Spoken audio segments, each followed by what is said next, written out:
Hi guys. Sorry, I try to keep the videos around 5-ish minutes, so that's why we're skipping to the next video. Welcome. Let's do another one. Rise over run? Pah! Who needs that when I have slope formula? Remember, slope formula, we have to find 2 points, and then we need to label them x1, y1, x2, y2. So let's do it. Let's find 2 points here. Let's go with this one here. That's definitely a point. 0, 1. That's definitely a point. And do you see another one on there? Yeah, I think this is one right here. -5, comma 4. Okay, awesome. Now we're gonna label them. As always, every point has an x value. Every point has a y value. But I have twins, so now I need to label them a little more specifically. This will be x1, y1. This will be x2, y2.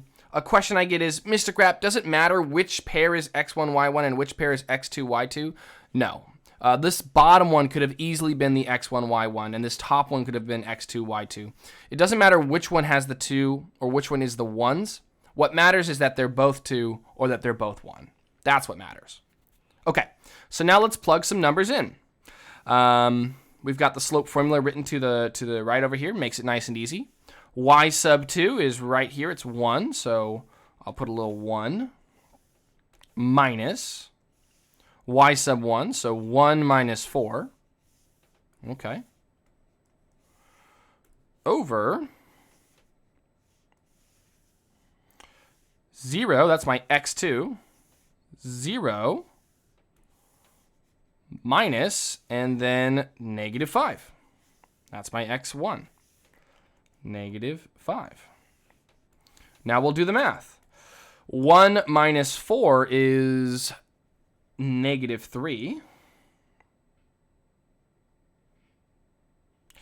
And, sorry about that. And a negative and a negative next to each other turns into a positive. 0 plus 5 is +5. So my slope is -3 over 5.